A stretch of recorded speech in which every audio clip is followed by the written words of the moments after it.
Good afternoon, everybody. Hope we're all okay out there. Again, we've got another great guest with us today. As always, it's Friday. We're coming up to the weekend. We're all getting ready for a bit of golf. But to start with, we're going to talk a little bit about football. First things first, we've just got to, thank our, Simply Video who are behind us, the streaming guys, always behind, looking after us, making sure that the connection's good, and we're getting this out to you every day as well. Obviously, we've got to, say SGH Sporting Events. Get my teeth in today. For putting these events on. All the events are on our page. Please like and share it. Get it out there. We've had some great guests on over the past seven weeks of lockdown, so you can always go back and you can look at all of them. We've had some fantastic from sport, from football, from badminton, from golf, from all sorts of sports, which is great.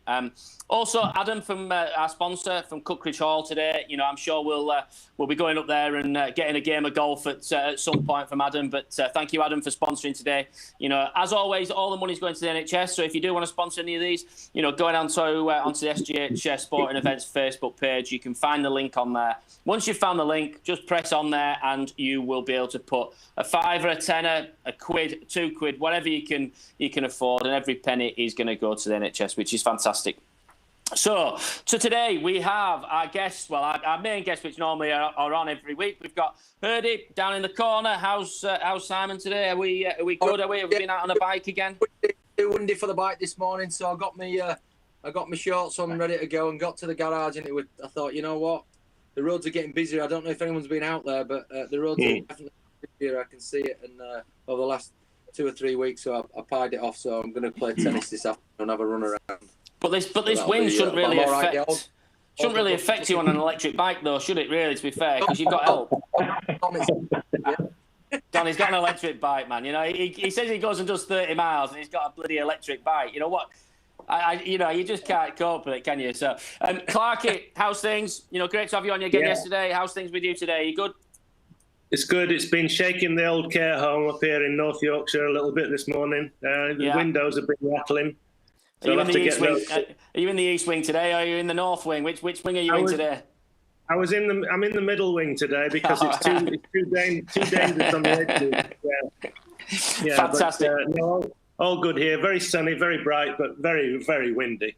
Yeah, let's hope the wind disappears so we can all get out and play golf tomorrow in some calmer conditions, because I know up on Baildon Moor it'll be absolutely howling the gale tomorrow if it's like this, and I will be losing some shells around, I think.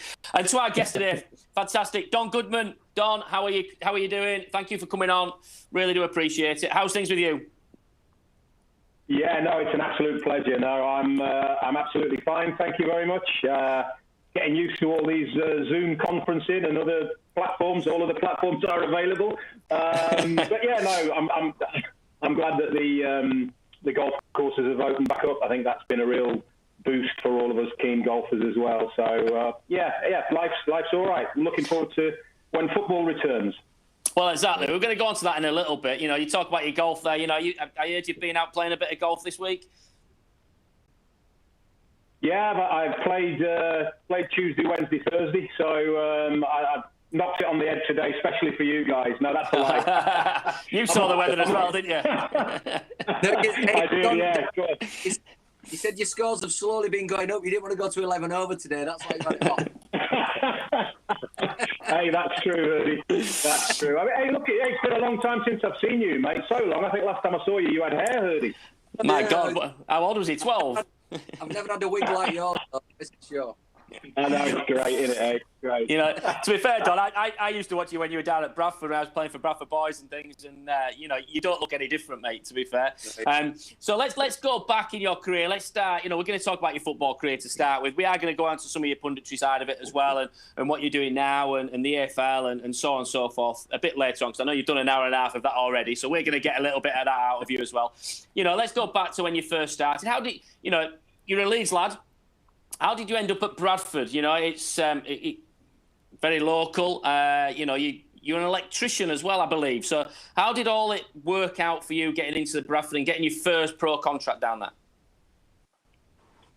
Yeah, I started my working life as an apprentice electrician. I suppose I should point out very quickly that my abilities as an electrician is not a reflection on this barnet, by the way.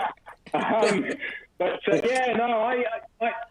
honestly never thought I was going to be good enough to become a professional footballer. So at 14, I went to the careers officer and I looked at sort of different options and settled on becoming an electrician. I had to get me maths, English and physics O-levels. So the fact it's O-levels gives my age away a little bit. And so I did that, and I got a job at Leeds City Council as an apprentice electrician.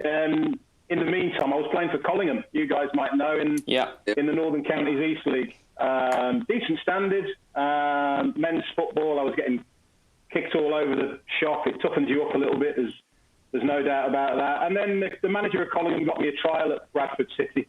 Went across there at 16, played for their under-19 team against a team called Phoenix Park, who were also in that Northern Counties East League, and we beat them 3-2, and I scored all three. So they offered me an apprenticeship, but I turned it down, actually, surprisingly, for some people, because the manager, a fellow called Ken Parkin of Collingham, who really was an important person in my development and my career, he knew quite a bit about pro football, and he discussed with me and told me the fact was that only 10% of apprentice footballers actually go on and make a living out of it and make the grade, and I think that's still probably about accurate now. So because I had a brilliant job with Leeds City Council, it was a job for life. I stuck with that and said no to being an apprentice footballer, but they signed me on what's called a non-contract basis, which meant they could get rid of me at any time or I could leave at any time, and I just started playing for their junior team on a Saturday morning and then their reserve team midweek. And it just went from there. I made my debut at 17. I was still an electrician. I had to get the afternoon off work, which they were okay with, to be fair. And it was against Newport County, 1984, I think, April 84. So I came on as a sub and did that in the following game. There was only 2 games of the season left. And then in that summer, that's when Trevor Cherry offered me a professional contract. And obviously a sad loss, Trevor, along with Norman Hunter during this lockdown. I mean, it's just tragic, really, that we haven't been able to give them the heroes send off. That I'm sure that the whole of Leeds would have been out on the streets to give them a proper send off. Hopefully, we can get that done when this thing's all over. But I owe an awful lot to Trevor Cherry, so I signed on the guideline there and then. You talk about Trevor there, just going off a little bit, what's your, I know Trevor from his days at Bradford and also mainly his Leeds days in particular. And I think a lot of people watching this will know Trevor Cherry for that side of it. What's your ultimate memory from Trevor, in that sense, bringing you in and being that first manager for you? What's your thoughts on Trevor just on himself? Forget about the football, forget about everything else. What kind of man was he? Yeah. Well, he was a very caring man, a very thoughtful man. Really, we were quite a young group of lads at Bradford City, actually, in those days, like Stuart McCall and John Hendry and those lads. We were fairly young. And when you've got a group of young players, you have to manage them properly. And so, again, putting the football aside, it was how he managed us as individuals, as people, was really first class. He made you feel 10 foot tall. He made you want to run through a brick wall for him because he would be prepared to do that. He'd have your back. Just an all-round, really nice. Never really got overly aggressive. He left that to Terry Yorrith. It's not like Taff, that. Not like Taff, I know. So they were the perfect good cop, bad cop combination, and Trevor was the gentler side of that, and obviously a father figure, a real father figure for all of us young lads that grew up in that Bradford City squad, I would say. Lovely, lovely man. And you had some of the, you mentioned a couple of players there. I'm trying to recollect it. Did Bobby Campbell in there as well? Were you there under Bobby as well? When Bobby was there? Oh, yeah. There's some stories which I've been told about Bobby Campbell. Come on, you must have some stories about Bobby Campbell. Yeah, trust me, they're all true. Yes. Bobby knew everybody and everybody in every pub in Bradford, I think. Absolute beast of a man. Larger than life. Bobby taught me a lot as well. The physical side of my game is all down to Bobby Campbell. I knew how to look after myself in an era when defenders would want to kick lumps out of you. I kind of thought, well, sod that, let's get in first sort of thing. Yeah, you know? absolutely. So, and that was all down to Bobby. I mean, Bobby, I remember being in that dressing room, and I remember a young apprentice, before the home games, a young apprentice would have to be sent up to the bar to get Bobby out of the bar 20 minutes before kickoff. Slightly different to now. But he would genuinely have a couple of pints, before a game. And then he'd have a nip or two of whiskey as well. So no wonder he was so brilliant. He was so chilled out, wasn't he? So most of the stories about Bobby revolve around him keeping us all in order and drinking. To be fair, yeah, they're the ones I've heard as well. So that's I think everybody, all Bradford fans out there, will understand that one. Let's go to 18. You come on November. You score a hat trick within 7 minutes. In the FA Cup, I think it was. That as an 18-year-old coming on to play, you've signed your contract now. You're in the full space of everybody. That must be a real, in 7 minutes, you must be on cloud nine after that, and your career then kind of took off from that point. Yeah, I remember that game well. From a point of view that I was on the bench. We were 3-0 up and absolutely cruising, and then Tolaw Town, they scored 2 goals, and it was 3-2, and Trevor turned to me and said, "Get yourself warmed up and get on there and grab us a goal."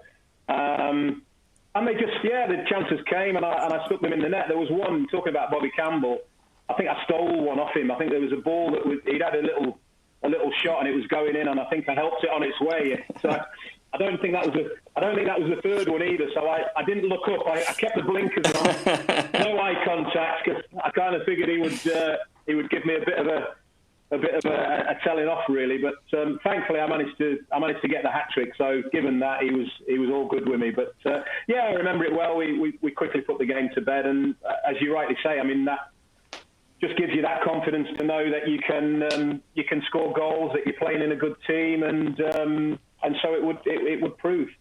And I can't not have you on and not talk about. I was at the game, 35 years on now. The Bradford Fire. We can't have any player who played in that game. I was in the crowd. We were supposed to be playing a cup final after on the pitch and for Bradford. And what was your recollection of that? Because obviously it happened so quickly. You being a player, did you understand what was going on when you were on the pitch at all? No, I wasn't actually playing that day. I was injured. So I was...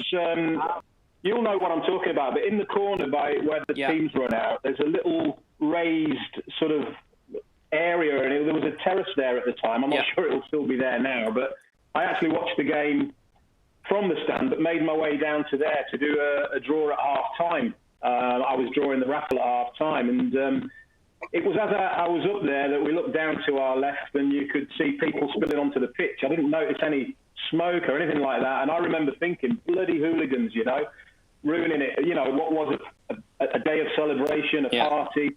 But very, very quickly, it became apparent why people were spilling onto the pitch, and just tragic, really. I mean, before you knew it, the whole stand was up in flames, and of course, I had one of my brothers. My dad was in the stand, and of course, it's well documented. I got tickets for a couple of young ladies, beautiful young girls that actually got caught in it and passed away. So it is a hard thing for me to remember. It's a hard thing for me to talk about.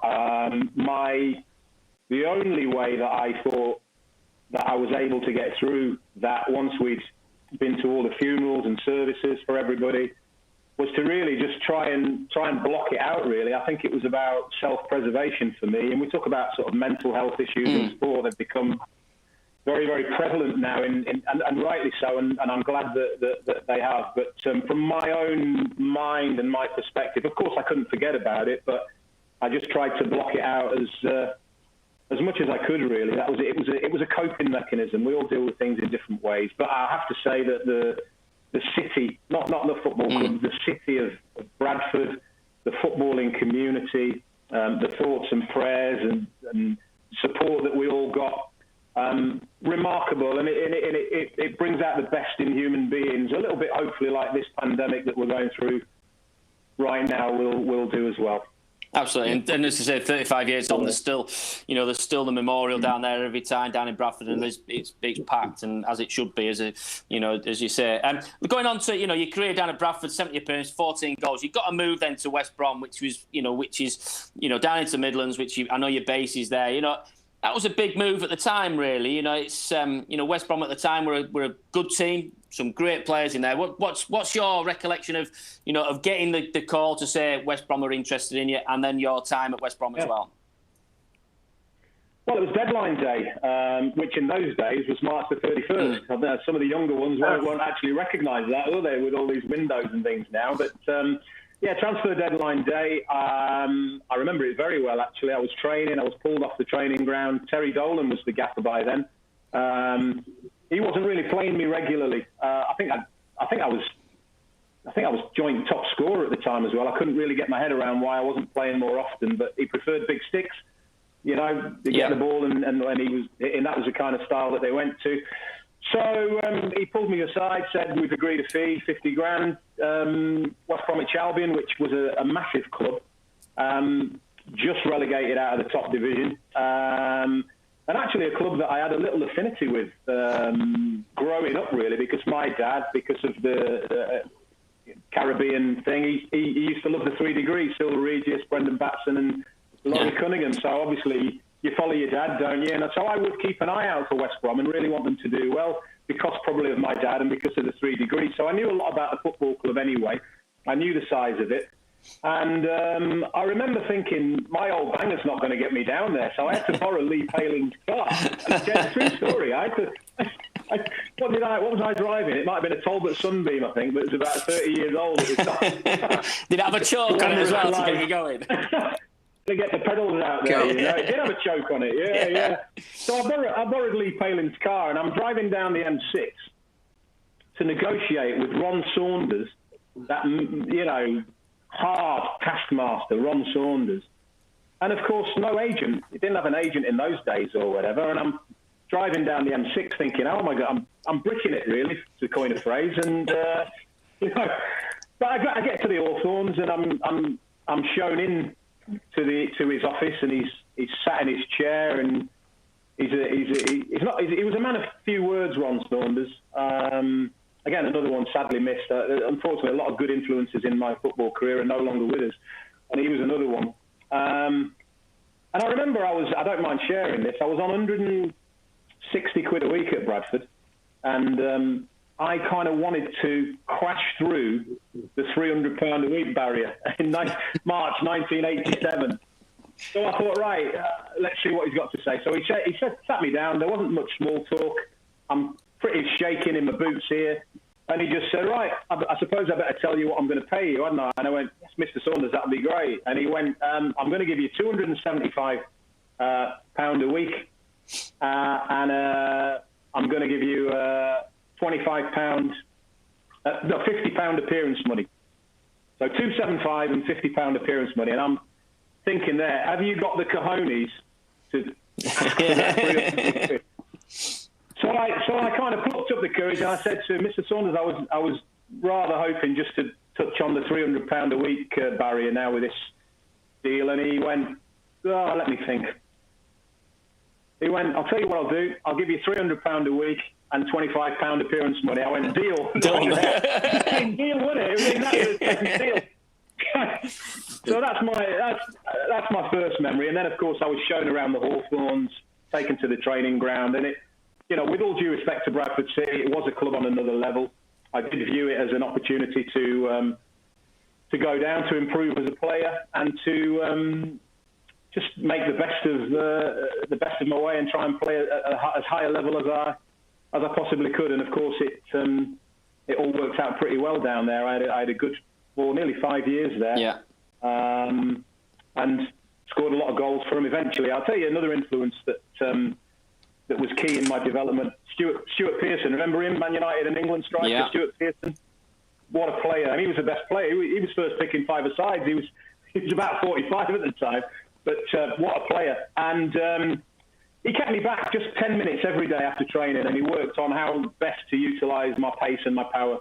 And he showed me, and he taught me, and he invested a bit of time in me, and it turned me from a player that probably scored one goal every 5, 6, or even 7 games into one that, from that point on, went and scored one every 2 for West Brom and for Sunderland and so on and so forth. So, I owe Stuart Pearson an awful lot. But to get to the point, really, in terms of as a team, it didn't go how I envisaged, really. We had the one season where we challenged at the top for a playoff place. In fact, at Christmas 1989, I think we were top. Chelsea was second and Man City were third. You wouldn't believe that now, would you? No, not at all. Yeah. And but we ended up finishing outside the playoffs and that. But apart from that, it tended to be relegation battles, which obviously is not. I didn't really expect to be in that kind of an environment when I signed for West Bromwich Albion. And you're looking at these. Sorry, go on. Yeah. Where were you firstly in Leeds? Where were you brought up, Don? I've never asked you that. I've had a few pints with you, a few games of golf. I was born in Headingley. So I was born in a house. Yeah, in a house actually. I wasn't born in a hospital. I was born in a house in Headingley, Victoria Road. But most of my growing up time was spent in Hunslet. I lived in the Leek Street Flats. I don't know if you're old enough to remember them. No, well, blimey! I tell you what a place that was. Did you stay? I grew up there. Yes, sorry. Did you stay living in Leeds when you moved to Bradford as well, or did you move over there to get the whole city environment? No. I lived in Meanwood by that point. We'd moved from Hunslet to Meanwood as a sort of about 11 or 12 years old. My mum took us over that side, and actually for commuting to Bradford, it wasn't a bad place to be. That's the right side of the city, isn't it, Meanwood, to get to Bradford? So I didn't move. I only moved out of home when I went down south to sign for West Bromwich Albion at the age of 20. Yeah. Right. Yeah, interesting for people to know that you were where you lived in and around Leeds. You didn't move to Bradford or. I was the other way around. Yeah, I was the other way around. I was an apprentice at Leeds, but I stayed in Bradford and just got the train. I had to get 2 trains and a bus every day to get to training for 9 o'clock. And then I can remember Pete Gumby. I don't know if you remember Pete Gumby, but Pete Gumby got us in one Sunday. We had Paul Hart, and he brought us in one Sunday. And I asked my brother, my mum and dad went around, and I had to I was catching the bus. Obviously, buses on a Sunday are a nightmare. So I actually cycled in, and I got to Ellen Road bang on time. Pete came up, counted us all up, 20 of us, and we did, because we couldn't get in, the gates were locked, and he just went, right, boys, we'll see you tomorrow. That's what it was like in them days. I had to cycle all the way home. It's just like, we'd drawn a game on the Saturday. But going back down to like going to Sunderland, you were the record signing going up to Sunderland. It's a big fee in them days as well. How did that come about? Obviously, as you say, you scored a lot of goals and played a lot of games at West Brom. And sounds like it was a bit of a boyhood club a little bit, with your dad and everything else growing up. But, was it a hard move to move up to Sunderland at the time? I'm guessing not.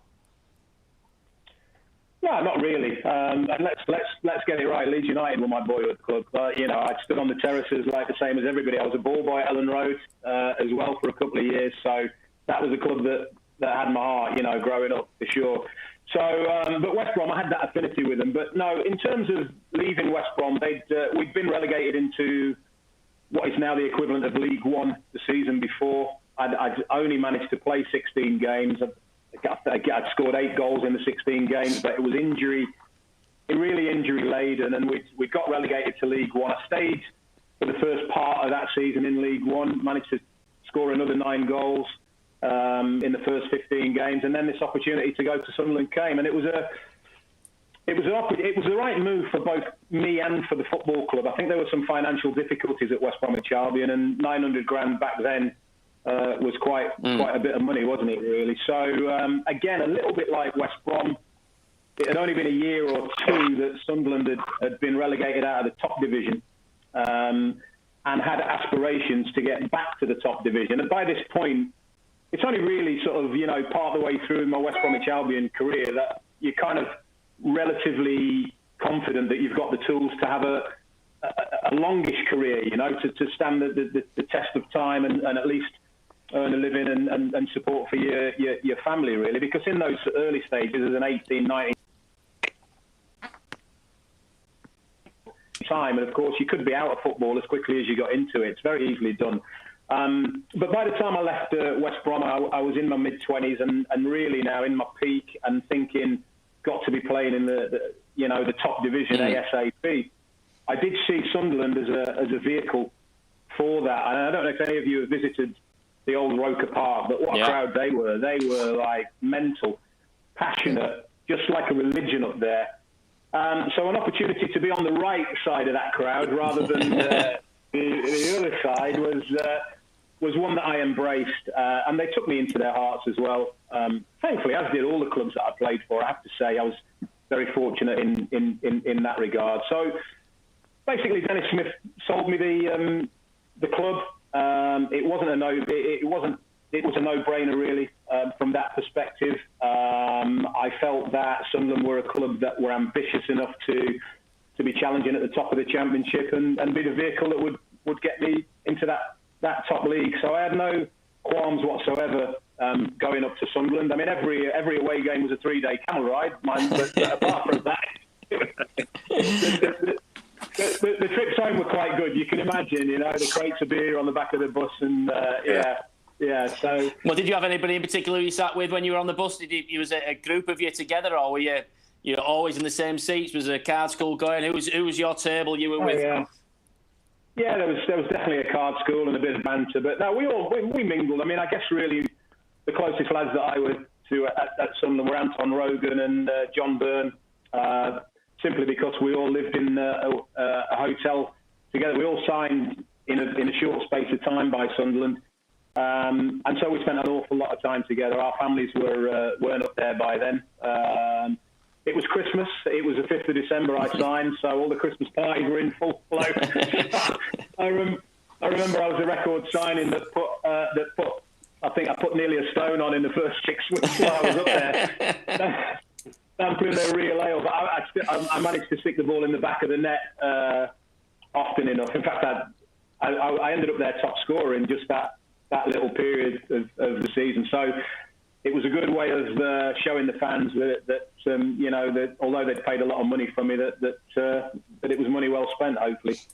And then down to from Sunderland, you went back down to the Midlands again to Wolves. Similar kind of situation, I'm guessing, with Wolves in that sense. You kind of going in there and wanting to push them forward. Again, another massive football club. Yeah, it was deja vu, really, in terms of the Sunderland thing, comparing it to the West Brom thing. Things just didn't particularly... We had a couple of good cup runs, but really we were no better than a mid-table Championship team. We underperformed, really, with the quality of players that we had at our disposal. And again, I think I was playing in a reserve game at Anfield, and Mick Buxton at half-time, he took me off and told me that they'd agreed a fee, which was, again, 1.4 million quid in total. It was 1.2 with some add-ons and that. And was I interested? Absolutely. I mean, crikey, they had Graham Taylor as the manager, another sadly missed influence of mine in football.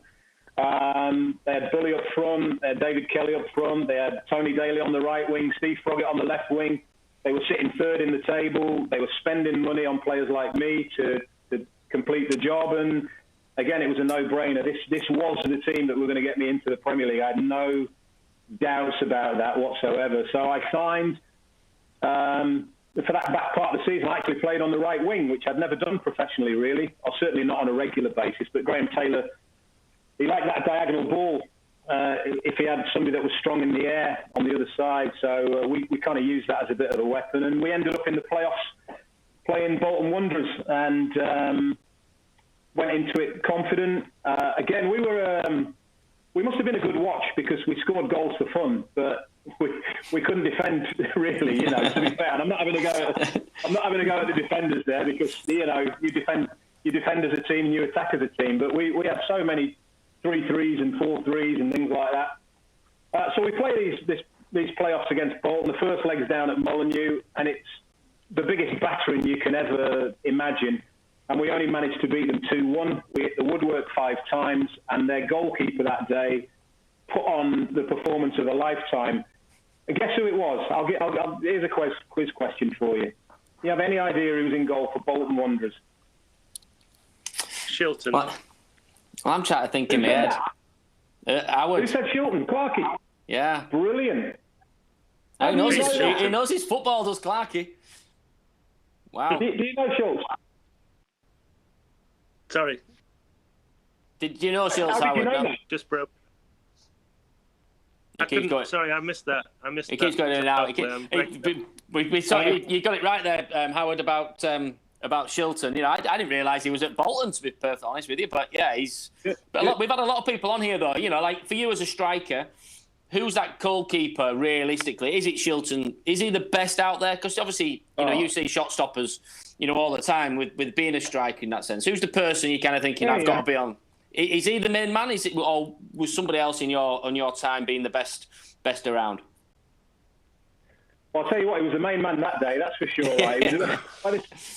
Bolton had a bit of an emergency, and they were allowed to sign a goalkeeper outside of the window because of the injuries to the other goalkeepers. And Schultz came in. I mean, he must have been 75 at the time.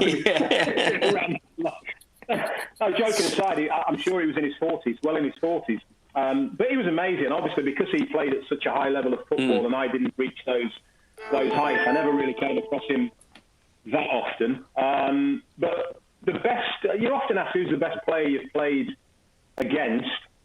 I flip that on its head, and I tell people about the best performance I ever saw from any individual player that I played against. And it was a goalkeeper, and I was at Sunderland at the time, and it was in what was then the Coca-Cola Cup, quite latter stages, and we played Aston Villa at Roker Park, and we gave them the biggest battering that you could and lost 4-1 because of their goalkeeper. So again, another question for you. Who do you think that was?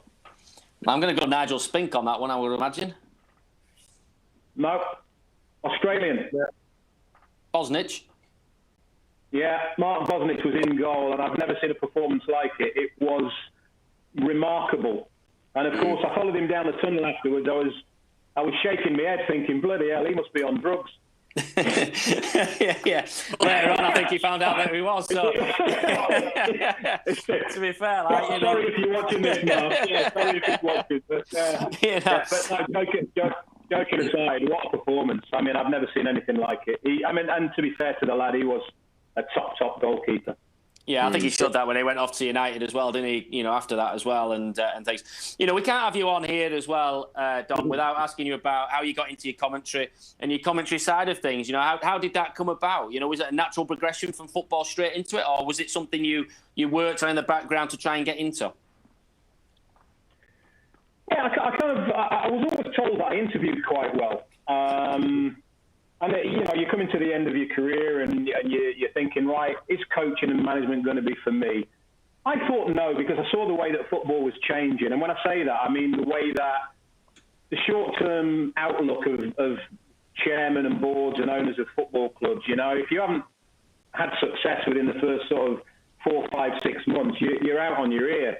So then I thought, well, the level that I played at, where would I realistically get an opportunity to manage or coach? And I kind of figured maybe League 2, possibly League 1 if I was lucky. And then I thought about, well, what does that look like at that level? Well, most of them are managing with one or both hands tied behind their back. There's no resources. You get made promises. Those promises aren't upheld, and so on and so forth. And if you go into it, and you know, let's say I took a League 2 job and results didn't happen in the first 6 months, I get the sack. Where do I go from there? That was always the thing. So I weighed all the elements up, and I thought, no, that's not really for me. So I opted to build a business. I built a health and fitness business, and at the same time, I started doing radio commentary. And that came about because I rang a fellow called Gary Newbon. Remember Gary Newbon? Yeah. Yeah, I rang Gary and I said, Gary, you've always told me that I interview well. You know, if I want to get into the media, how do I go about that? And he said, get yourself a column in the local newspaper, which I did. He said, summarise on local radio, and if you're any good, he said, BBC 5 Live will get you, and if you're any good at that, Sky will come and get you. And absolutely to the letter, that was the pathway that it actually took. So I'm grateful, again, many people that I've got to be grateful to, but Gary Newbon is certainly on that list. And actually, I can't think of a better way of me remaining involved in football, really. I absolutely love it. I get to go all around the country, all levels of football as well, so I get that variety. It's to the point where I can hardly imagine watching the same team week in, week out now. You've got that variety into it. And it's just been wonderful. Obviously, we're all on hold at the moment. Hopefully, it won't be for too much longer if we can make it safe. But no, I absolutely love it. And long may it continue.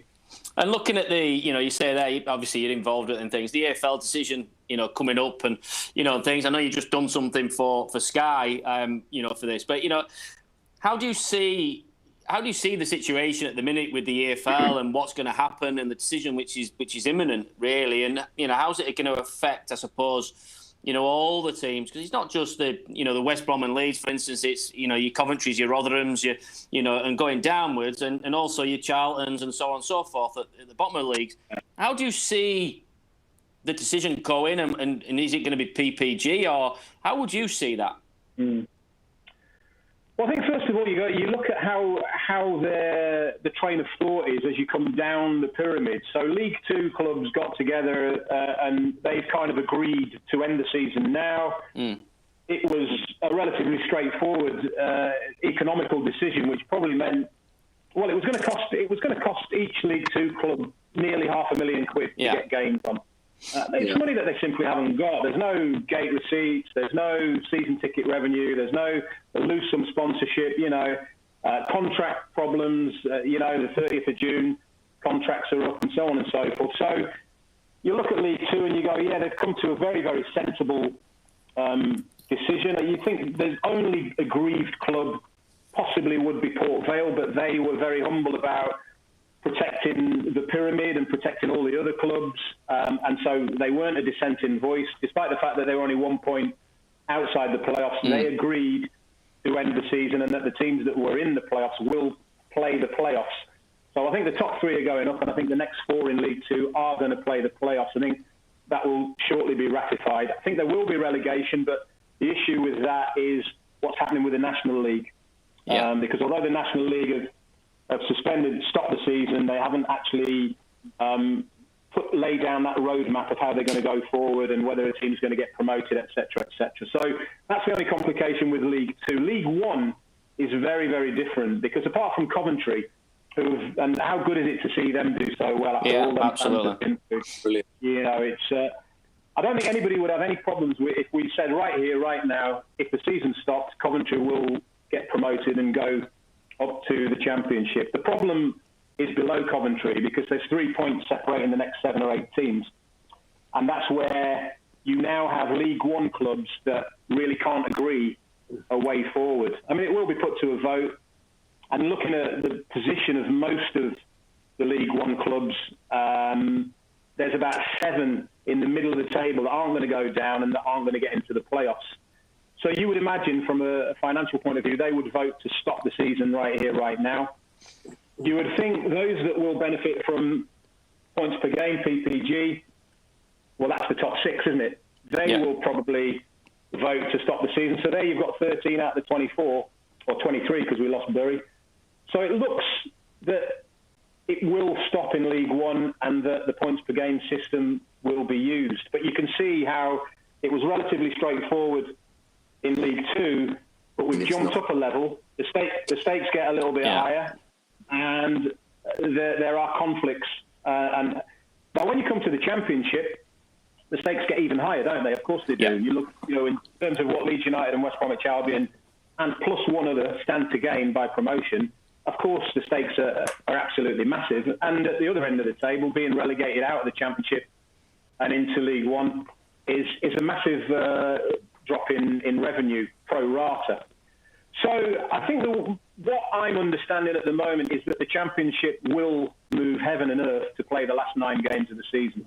They will follow the Premier League's lead. They will invest in creating the sterile environment, have the testing, and make it as safe as is possible. I think they're due, if they agree, I think they're all due to go back training on Monday.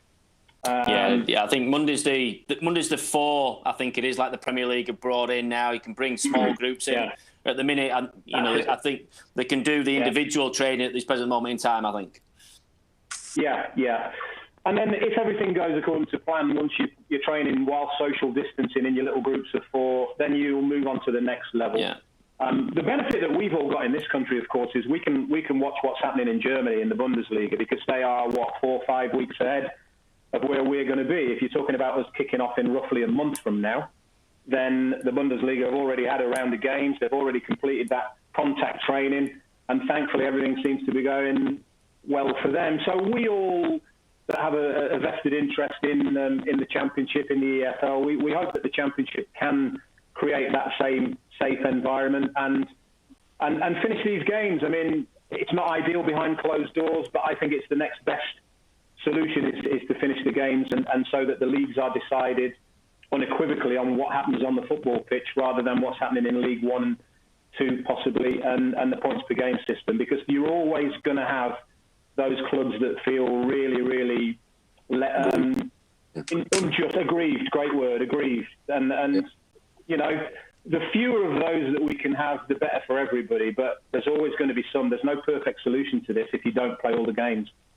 And you've watched obviously a lot of football, and you know we know your affiliation with West Brom in that sense. You know, and you're saying that with your Leeds fan as well. I've watched a lot of the Championship this year. I know you have. You know, Leeds and West Brom in that division have been the best 2 teams. You know, without a shadow of a doubt, haven't they? From my point of view, is that the same from you, for what you've seen this year?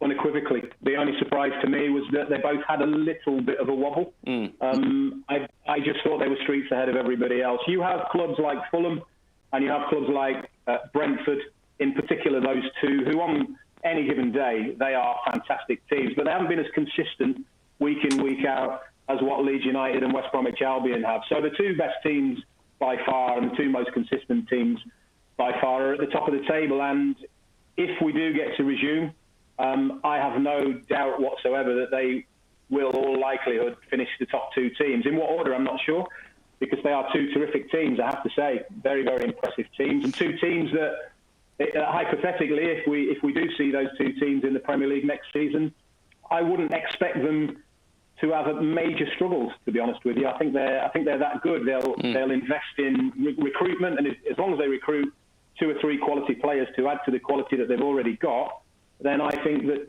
Leeds United and West Bromwich Albion will cause most Premier League team problems. I really do.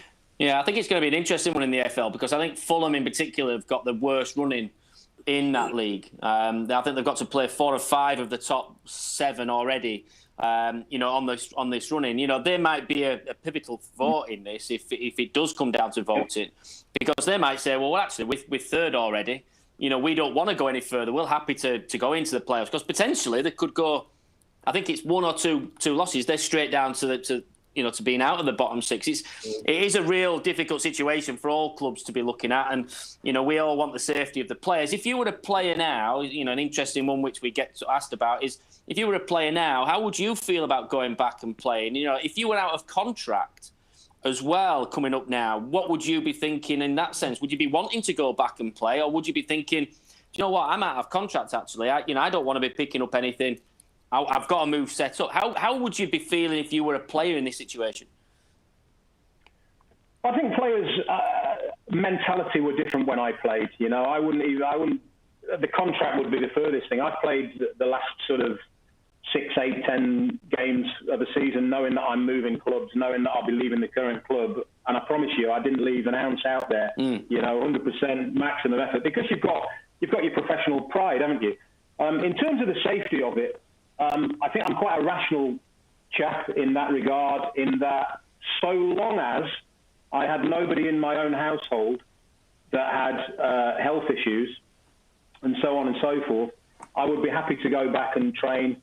And once it's shown that it's safe to play, I'd be more than happy to do that. The contract thing wouldn't be an issue from my perspective. But, as I've already alluded to, modern footballers probably have a different train of thought than me. And again, I think it depends at what level that you're playing at. It depends what your weekly wage is, what your monthly wage is down in League 2, League 1. these lads need to be paid. They've got mortgages, they've got bills to pay, they've got families to support.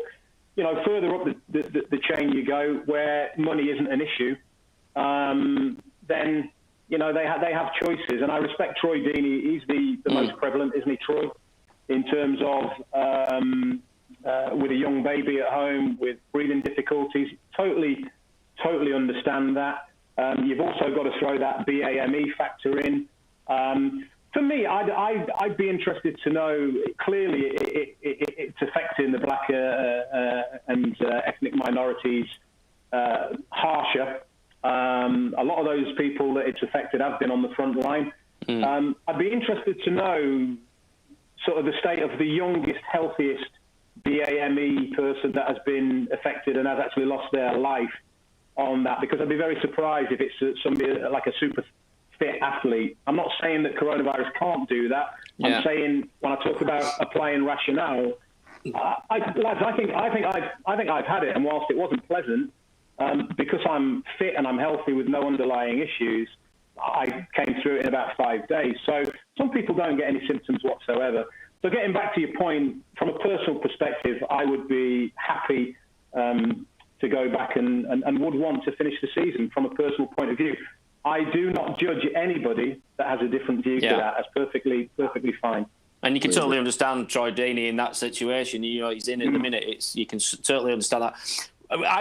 We've got to ask you this question, Don, because you were commentating on this. This is coming. The Leeds versus Villa game last year. Let's have a chat about that one. Come on, bring it on. Bring it on. We all know what happened. I had an argument actually after the game. I was on stage after the game, and I had a bit of an argument with one of the lads on stage about it. I was a bit like Pontus Jansson, to be perfectly honest. But then I think he put a weakness in our team personally by doing what he did. Now, if the manager told me to do what he told everybody to do, you'd stand back and let that go. And I think Pontus Jansson let slip a little bit something then. But you were commentating on it. But what did you see? Obviously, with the whole flow of the situation, obviously, the Villa's goal, our goal, Klitschko's through, the free kick potentially, which actually should have been maybe Leeds' way. What did you think about it? Give us your thoughts. I know there's loads of people wanting to know. We're all Leeds fans. Yeah. My take on it is simple. One of my pet hates is diving, cheating, feigning injury to get someone sent off. We have this pre-match handshake now, and it's supposed to be because you respect the opposition, and then 30 seconds into the game, you'll try and dive to win a penalty or try and get somebody sent off for a red card and so on and so forth. So the pre-match handshake for me is the biggest load of nonsense going. Forget that. We're there to win. The shake hands afterwards and have a beer, maybe not now, but back in my day, that'll do for me, So, and it's not just Leeds. It's anybody. If you could talk about my affinity to West Bromwich Albion, I get West Bromwich Albion fans giving me grief because I pointed out that when Dwight Gale dived to win a penalty late last season, that he would be likely to be retrospectively banned for that. Now, just because I pointed it out doesn't make it my fault. I get from some West Brom fans, for things like that. I have a very simplistic view on that incident. Patrick Bamford caused mayhem. Now, I like Patrick Bamford. Patrick Bamford knows that I like him. I praise him. I even praise him when he goes through a barren spell because of what he brings to that football team. Yeah, absolutely. He does a brilliant job. So this is not a personal attack on Patrick Bamford, but he caused the chaos that ensued from that by cheating. Let's have it, by cheating. Now, if it were any other player from any other club, I would have exactly the same view as that. The goal itself, I think it was the right thing to do. I do agree with you in terms of Pontus Jansson undermining Marcelo Bielsa. Well, he didn't undermine him for long, did he? Because he's not there anymore. So, it's... I just think you have to, within the spirit of... and you're right, I think that probably, potentially, did Leeds United more harm than good. What happened in those mad, crazy couple of minutes that day. So, yeah, I stand by what I said at the time, to be honest with you. Fantastic. Heard it. We've got a quiz for you now, Don. We do this every time. Now, Erdy comes in. He's got this quiz for you. I'll come back. We've got a couple of questions after. But what we've got is we're trying to beat Goffey. All right, Goffey's been the top of the Darren Goff's been top of the leaderboard now for a number of weeks. And we are trying to get this, to somebody else, because obviously Goffey keeps texting all of us to tell us that he's still top of the league. So, Erdy, over to you with your questions, mate. Okay, first question. We're going to go speak a little bit about Bradford. So the first question, and as well, Don, thanks for coming on, mate. You're a top man. Thanks, buddy. No, pleasure. Right. Bradford is well known for its curries and Indian food. Who won the curry capital of Britain? Was it Leicester, Birmingham, or Bradford? Oh. Begins with a B. Yeah, you see. Yeah. I gotta say Bradford. I gotta say Bradford. I used to be able to smell those curries while I was playing on Valley Parade, to be fair. It's a dirty one, but Bradford is the correct answer. Well done, mate. What is the theatre called in Bradford where all the West End and kids shows, which are on with Billy Pearce, called? What's it called, the theatre in Bradford? Alhambra. Go on, son. Go on, my son. Next question. What river runs through Leeds? The river what? The River Ouse. Again, No. come on, think. The River Aire. Of course it is. The River Aire. Go on, right. River Ouse, where did that come from? Absolutely. Wolves' last place, this is quite a tough one. Wolves' last player to play for England in 2011, what was his name? I think that was Matt Jarvis. Matt Jarvis is correct. Oh. And this isn't a question, but who had the one before that? You know that, your ex. Was it Bully? Was it my mate? In 19, so they had 21 years without her. Right, okay, this is a question you've got to answer. You've got to, I'm going to say 4 of the last 9 players to play for England since the year 2000. Name 4 of the 9 players that have played since the year 2000 for Leeds and England. Only 4 out of 9. There's 9 players since 2000. Okay, so 2000. So David Batty. No, he was 90s, but go on, keep going. You've go. Jonathan Woodgate. Woodgate's 1, correct. Nigel Martin. Yep, 2.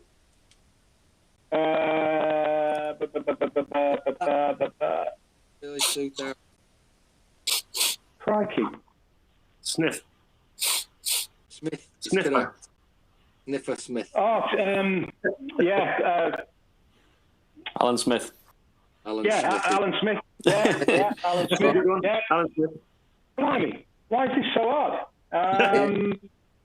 Got you thinking on the spot, kid. Yeah. I'll give you a clue on one. He went to Man United, our biggest sell. Leeds to Man United, defender. Yeah. Rio. 3 letters. Rio. Oh, Rio Ferdinand. Yeah, of course. Bloody hell, you forget, don't you? I'll give you another one. Is there another? There's another 5, is there? Give you another clue, then you're done. From Liverpool to Leeds. Had 4 caps when he were at Leeds. Robbie Fowler. Robbie Fowler is correct. Well done, mate. And the other ones were Danny Mills had 20 caps. Lee Boy's got to be in there as well, hasn't he? Bowyer had 1 cap. And Robinson, 4 caps. In Blimey. Yeah, Robinson. You had 1 random, well, not random. Jason Wilcox had 1 as well. Yeah. Wow. Right. I asked this question to everyone. 2012, as we know, was the Olympics. We had a Super Saturday track and field. We got 3 golds on that afternoon. Who are the 3 athletes? Come on, Don. So it's a long jumper, isn't it? Yeah. 1. And his name escapes me. Mo Farah. Mo Farah, correct. And then we would have had the face of the Olympics. Girl. There's your clue. Oh, the heptathlete. Correct. You've named all 3. Now you've got to get your brain ticking right. Go on, son. dear. She's a dame now, isn't she, I think? Yeah, she's from Sheffield, and her first name begins with J. Ennis. Yes, Ennis, yeah. And the other one's a strawberry blonde. Come on. Strawberry blonde. The long jumper. You're on about the long jumper? Yeah. Yeah. Ginger. Is it Greg Rutherford? Yeah. That's it. Goodman strikes again. Yeah. That's got to be top at league, that one, Eddie, now. Yeah. Don, one question I'll ask you as well, which I'm a massive... I follow it, and I think one thing since you played to now, are we still doing enough for racism, mate? Because I know it's one of these things where I go to games and I don't hear it anymore, but I sit in family boxes. I mean, when you were playing, I know I've got black friends who played and they were getting shit. Are we doing enough still, mate? Yeah, look, you can always do more. I mean, look, for me, the buck stops with the authorities, because until you start punishing people properly, and when I say punishing people properly, I don't mean giving them a stadium ban, because they'll flipping stick a hat on, pair of shades, go around the other side of the ground. You're going to ask a stall person to recognise everybody that's got a banning order. It's just not. Listen, for me, hit people where it hurts them the most, and that's in the pocket, right? Yeah. So if you say to a judge, you've got the power, if somebody's proved to have found guilty of racist offences, you've got the power to fine them a month's wages, right?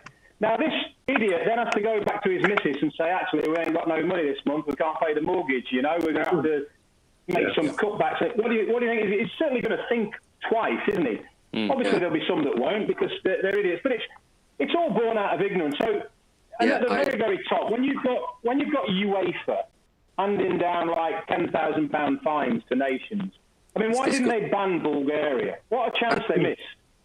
If they banned Bulgaria, Bulgaria weren't going to be going to the Euros. They didn't have the enough points, so they weren't going to the Euros anyway. So ban them. Yeah. Because make a statement, but it's the authorities are so weak and so soft with. And I don't know why, really, to be honest with you. It's one of those things. It's you know, nobody's born a racist, Hurdy, are they? You know, when you come out of the womb, you're not a racist. It's the influences that surround you, and you know, it's. I hope I'm seeing every night, last night I'm out in the front of my street clapping in NHS, and I'll tell you what, the sense of community in our little cul-de-sac here since this pandemic has gone through the roof, and people are killing each other with kindness. I'm cutting my neighbour's grass every time I do my own. I'm cutting and I should have been doing it for years, but I haven't. But now all of a sudden I am, and it's just those little things. So my wish and my hope, when all this is over, is that the human race is a more caring, compassionate being than it was before we went into lockdown. I agree. Top man. Well done, mate. Absolutely. I don't know if AJ is down here. Is AJ you around? Can I ask a question, Andy? Yeah, of course you can. In you go, Clarky. No problems whatsoever. I haven't had much input here because the connection's been pretty bad here, but not a problem. There's a couple of things. I watched a little piece that you went on the Old Gold Club at the Wolves, and you said a couple of things which are very interesting to me. I just wanted a little bit of clarification. One was you had a punishment for the teams, and it was always that punishment to Leeds. Is it because you were disappointed you never got signed by Leeds, or what was the punishment? Yeah, probably. I think it was probably that, really. To be honest with you, the Leeds crowd were always quite fair with me. They gave me a little bit of stick, but they could have given me more. But I think they recognised I was a Leeds lad, and my boyhood dream would have been to play for Leeds. The punishment was because I didn't get to play for Leeds, really. Look, it's probably Howard. It's pure coincidence that Leeds happened to be one of the teams that I always scored against. Really, let's not beat about the bush. You can't plan it. You don't really. I didn't genuinely try harder against Leeds than anybody else. You know, so. It was just one of those things, my friend. I always seemed to manage to score. I scored against them for Bradford, for West Bromwich, for Sunderland, and for Wolves. So it's just pure coincidence, yeah. Well, I was actually there at that cup game when you scored the only goal of the game. Leeds missed a penalty, or had a penalty saved, And it felt as a Leeds fan that we'd battered you that day, and how we'd lost. I couldn't comprehend. It was astonishing. But what a goal, by the way! And it wasn't the best goal you scored against Leeds. I remember a couple of others, but I watched those recently on video. But I have got some good news for you. Okay. The good news is I looked at a website the other day, and it was about naming the top 30 worst commentators on football on TV. And you know what? Go on, where am I? You weren't there. You weren't there. Happy days. That must be because they banned Leeds United fans from entering. AJ down there. I think we've got some questions from AJ from Facebook and Twitter and things, Don. So I'm going to pass you over to AJ as well. Yeah. Don, how you doing? Howard's obviously typical Leeds. Howard's your typical Leeds fan. Thinks to batter absolutely everybody.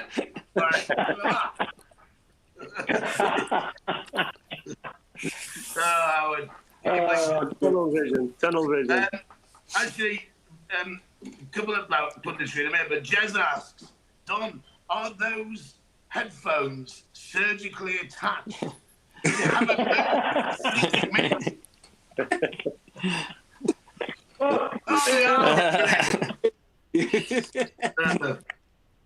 and Don, we get loads of people. Oh, keeping the afro in. Keeping the afro in it, Don. Keep the afro controlled. Yeah.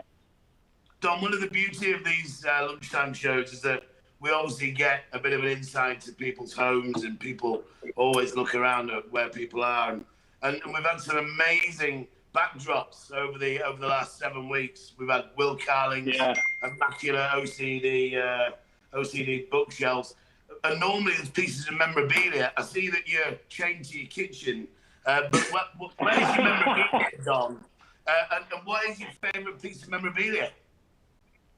Wow, that's an interesting one. Do you know what? I'm not one of those guys that gets shirts framed and has loads and loads of memorabilia. In fact, I only ever got one shirt framed. It was I represented the championship in a game in Italy against their equivalent of their championship. Glenn Hoddle was the manager. I was playing for Sunderland at the time. So it was like the closest thing I ever got to an England shirt, representing the championship. So I swapped shirts with the Italian. So I've got an Italian one and an England one, all framed up. It sat proudly in my garage. Mate, never seen the wall in the grass. Brilliant.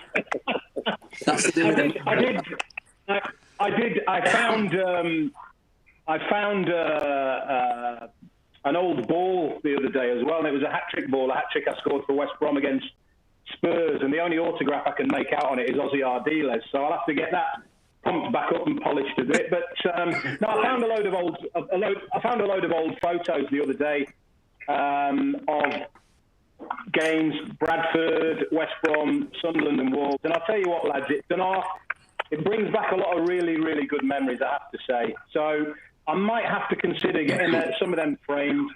I've got a little room that I class as a gym with a spin bike in and a few weights and things like that. I might get some of them framed and get them on the walls in that gym. That might do me. Do that, mate. Fantastic. You wasted a room in your house with a gym bike and wait. It's supposed to be an office, but never. AJ's never seen a gym, so don't worry. Moving on. I have a work above one, but I mean, Brent said, we've got two great pundits here with Don and Howard, two great sports commentators. He says, what did you find more natural, commentating or playing? Howard, what about you? For me, playing. Yeah, I never felt natural as a commentator. I hated being in the box, doing commentary from a box, watching a TV monitor. But I enjoyed being out on the course with the players because I could speak to the players. The players knew me. There was a mutual respect, without a doubt, from most of the players. And yeah, that was me. When I was in the field, it was great. When I was in the box, I was I was too nervous. Okay, what about you, Don? Yeah, I can understand. I can understand what Howard's saying there, because I've done many an off-tube commentary on football. Luckily for me, because it's the EFL, when we're broadcasting games from this country, we are on location, so you get to talk to the players, the managers. I love the thrill of it, and obviously football and golf are two different things, aren't they? Football's sort of action every minute, with golf you've got that considered space, and gaps to fill in for you, Howard, which which can be useful at times. With football, you're calling it as you see it. You're giving your opinion on what you're seeing before your eyes.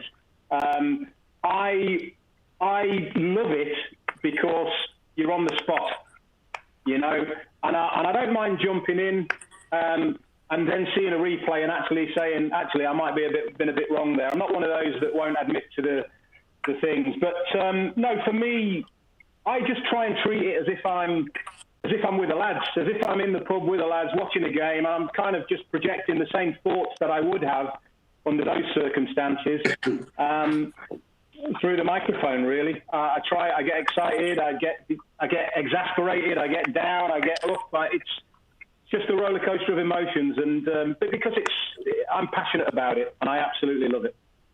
Well, you're doing a great job as well. And finally, Benny says you're a really keen golfer. I think you play off 10 or you single figures or whatever. He said, what's your favourite course? And did you play much golf during your time in Japan? Ooh, okay. I play off 7 now. I took a big tumble last year. I went down from 12 to 7. That's because I managed to work out a way of hitting fairways. It makes an awful lot of difference, don't you? So I've never hit one. So no. In answer to that, I am a massive fan of Portugal as a country, and I go to the Algarve every year and spend plenty of time down there. I've got some mates down there that I've got a head pro at Pinheiros Altos is one of my mates. So I played a lot of golf down there, and it must be about 5 or 6 years ago now. They built a course called Monterey. I don't know if you guys have played Monterey. Absolutely stunning. One of my favourite courses. You have to be on your knock around there, that's for sure. But absolutely, you stand on every tee and you have a little look at the hole and you think, wow, what a golf hole. So I love Monterey. In this country, I've managed to play Loch Lomond, which is absolutely stunning. I loved it. Played Turnberry last summer for one of the lads of Stag Do's, and we got the weather as well at Turnberry, which makes all the difference, doesn't it? So we had 2 brilliant days, and that was sensational. As good a links course as I've probably played. And what I would say about Japan, the thing that I remember is, bearing in mind this is 1998 now, golf in Japan was and probably still is a very elite, expensive sport for the privileged few. But I managed to nick a game on a golf course called Hiroshima, which is where I lived and who I played for out there. And I remember being told that it was £500,000 to join back in 1998. And if you wanted to join a golf course in Tokyo, it was £1 million or more in 1998. But anyway, I enjoyed this course. It was beautiful. But the thing that I remember the most about it is that when we played a hole and we put it out, and then to get to the next tee was up this massive big hill. They had an escalator. It was remarkable. I've never seen anything like it. It was an escalator to get you from green to tee. I couldn't believe it. I'll never forget it. Fantastic. I think AJ's gone there, but following on from that, Don, what would be your ultimate 4-ball? Dead or alive? Who would you want to be? Yeah, it can be literally anybody. It can be anybody. Who would be your ultimate 4-ball? Yeah, well, you got to have Tiger Woods, haven't you? You got to have Tiger Woods. You got to have Muhammad Ali. Don't care what anybody tells me. That's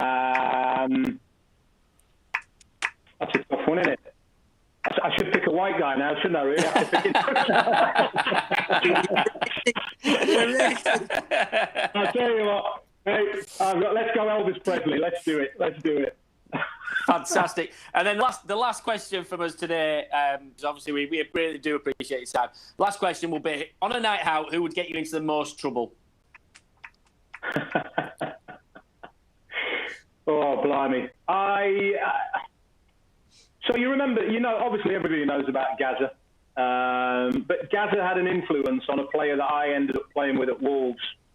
And he was a lad called Steve Sedgley. No question. Absolute lunatic. I don't think he's that bad now, but he would pick the carrots out of somebody's sick and eat it for a tenner, to be fair. He's that kind of a guy.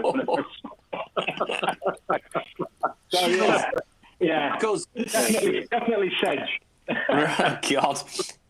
Quick question before we go. I know that you don't like listening to your own voice, and you when you first hear your voice, do you think you sound like that? Everyone has the same kind of, I don't like the sound of my voice. Don first. I mean, I guess you listen to it a lot now, but do you think, is that really me? I think I'm probably past that phase, but initially, it's like when I played for Bradford, I'll never forget the first time I saw myself on Match of the Day. In fact, it was the only time while I was playing for Bradford, I think, to be fair.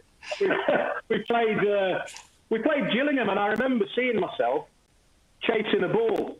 And I was pretty quick back then, but my running style was I really stooped forward and really leant forward and powered forward.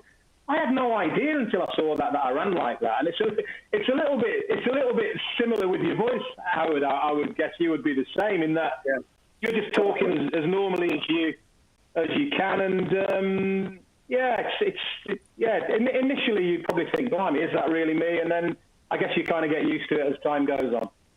You're the same, Howard. Yeah, absolutely the same. Totally agree. And I'd like you to make the comment to Sky Sports. Give us the option to turn the commentators off and listen to the crowd noise, because I can't watch the old golf, and hear my voice coming over on the commentary.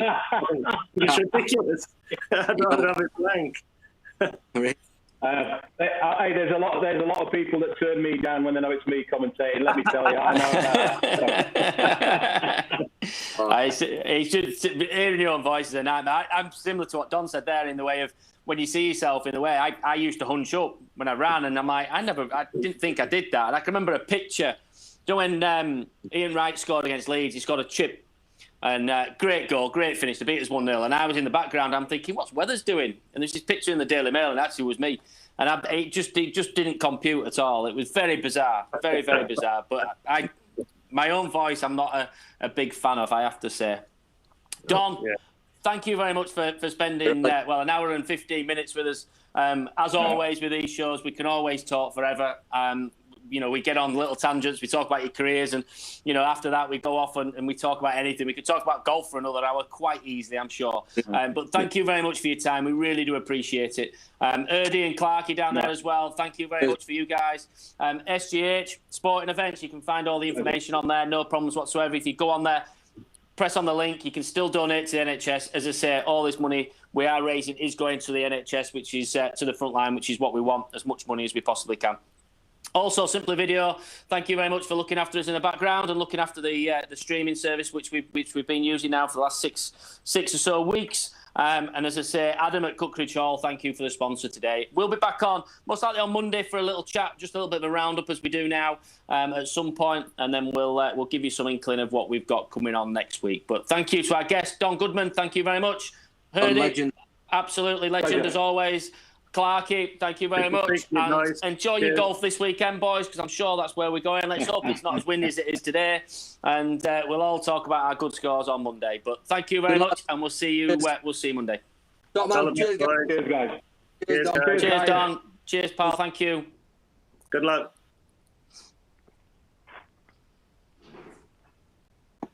I don't know what to do now. How do I get